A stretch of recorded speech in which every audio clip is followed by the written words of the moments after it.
जानती है मिनी, ये क्या है? हाँ बेब, सीड्स हैं, बीज।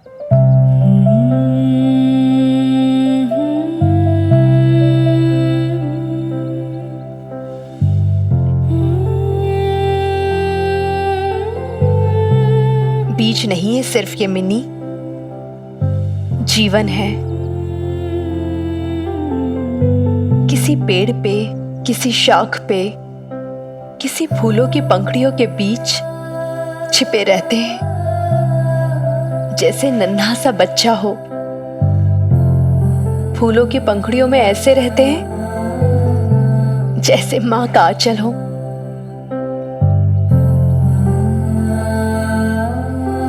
फिर ऋतु बदलती है, मौसम बीतता है, फूल झड़ जाते हैं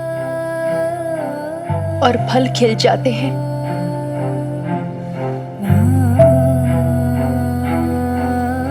और ये जो अभी तक फूलों के बीच में रहकर इतरा रहे थे ना, फल के होके रह जाते हैं। न जाने कौन सी आंधी आई होगी मिन्नी, जिसकी वजह से ये बीज फलों से छिटक कर जमीन पर गिर गए होंगे। बिल्कुल लावारिस से, अनाथ से, बेजान से।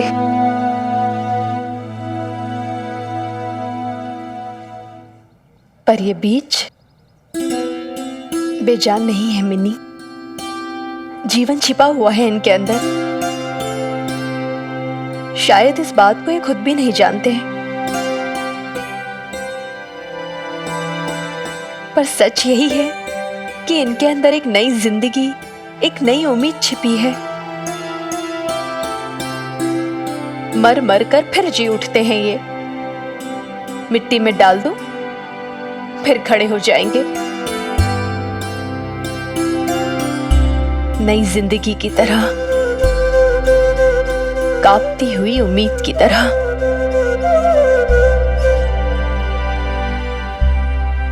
पता है मिनी, जब मैं छोटी सी थी ना, तो हमेशा अपनी माँ से पूछा करती थी कि ये नवरात्रि के टाइम पे दुर्गा माँ की पूजा गमले में मिट्टी में बीज डाल के क्यों होती है। माँ से पूछती तो उन्हें भी कुछ पता नहीं होता, और ऊपर से मुझे डांट देती, चुप कर बबीता, सवाल मत पूछा कर मुझसे इतने। बिल्कुल तेरी तरह। हाँ, मेरी तरह। पर आज मुझे पता चला मिन्नी कि इन बीजों की मिट्टी में डालकर पूजा क्यों की जाती है।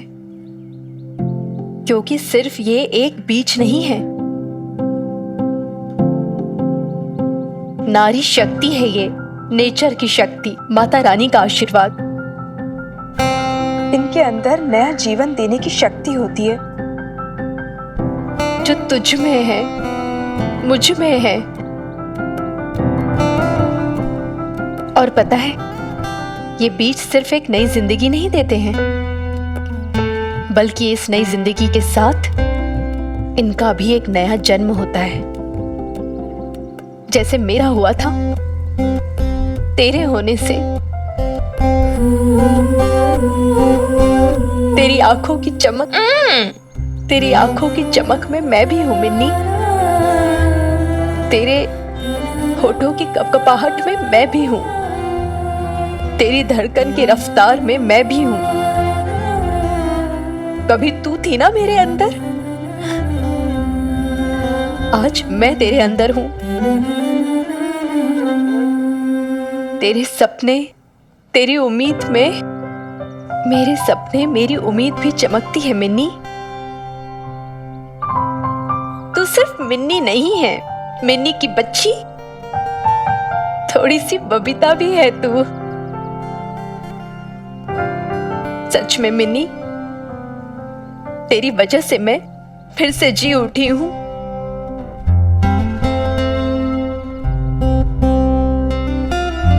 मिनी, ओ मिनी, अरे सुन रही है मर जानिए, ये दुपट्टा तेरी माँ का है? अरे तो यहाँ कैसे आ गया मेरी छत पे? हाँ, कल इतनी हवा भी तो चल रही थी, मरा उड़ता उड़ता आ गया होगा, गिर गया होगा मेरी छत पे। अरे नहीं भी, गिरा नहीं है, लैंड किया है। अरे ये क्या कह रही है? अरे नहीं भी क्या है ना, एक्चुअली मेरी बेब्स का दुपट्टा भी उसी की तरह उड़ना सीख रहा है। फर्स्ट फ्लाइट थी ना, इसलिए क्रैश लैंडिंग होगी गलती से। बट डोंट वरी, एक दिन देखना, बहुत जल्द मेरी बेब्स और उसका दुपट्टा दोनों ऐसे उड़ेंगे पूरे ऊपर आसमान की ऊंचाइयों पर और सीधा बादल पे जाके लैंड करेंगे, सबसे ऊंचे वाले बादल पर। अरे बबीता, ये तेरी बेटी कहीं कोई नशा वशा तो नहीं करने लगी? सुबह सुबह पता नहीं क्या बके जा रही है, आसमान बादल पता नहीं क्या क्या। भाई मेरी तो कुछ समझ में नहीं आ रहा।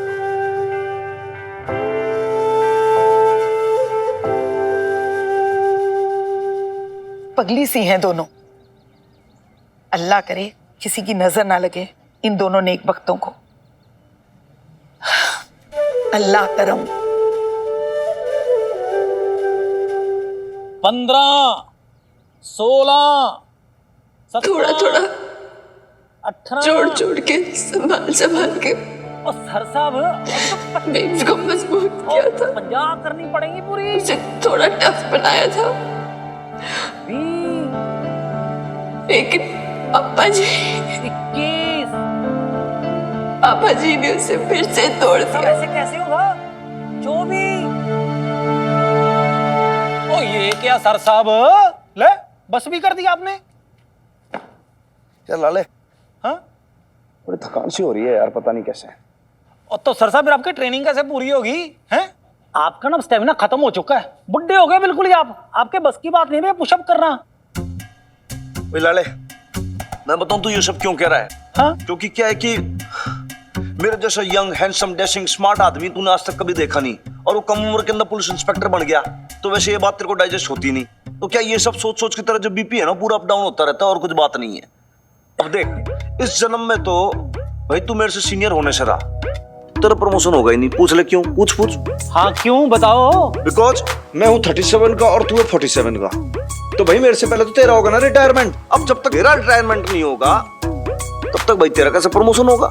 और अब देख सुन, अगर तूने मेरे एज के बारे में बहुत ज्यादा अफवाहें फैलाई तो भाई मैं सीधे एफआईआर कटवा दूंगा तेरी, और दोनों का attested date of birth certificate ला के तेरे सामने दिखा दूंगा। फालतू की तेरे को जेल वेल हो जाएगी। ठीक है ठीक है, मिट्टी पाओ सर साहब, छोड़ो इस बात को। आप भी किसी भी बात को लेके ना बतंगड़ बना देते हो। आहा भाई लाले, खुशबू आ रही है बहुत जोरदार। और देख, ये खुशबू बिल्कुल वैसी है जैसे वीर बालिका की मम्मी पराठे बनाती थी, लेकिन वो हो नहीं सकती भाई, क्योंकि रात को बहुत ज्यादा टेंशन में थी ना। अब जो आदमी स्ट्रेस के अंदर हो भाई आलू के पराठे थोड़ी बनाएगा। क्यों होगी खुशबू है सर साहब? पराठे फॉर यू हनुमान अंकल।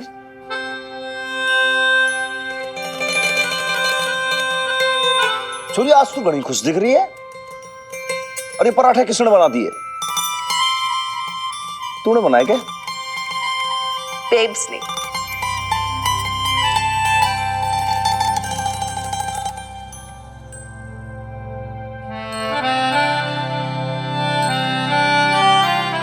और हाँ, पराठों के साथ साथ एक मैसेज भी भिजवाया है।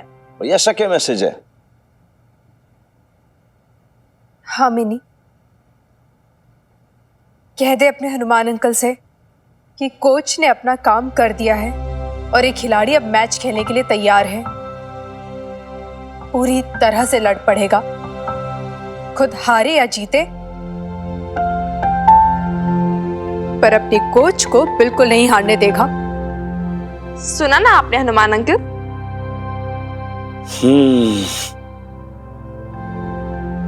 चल मैं हाथ धो के आता हूँ, जरा पराठे खा लूं।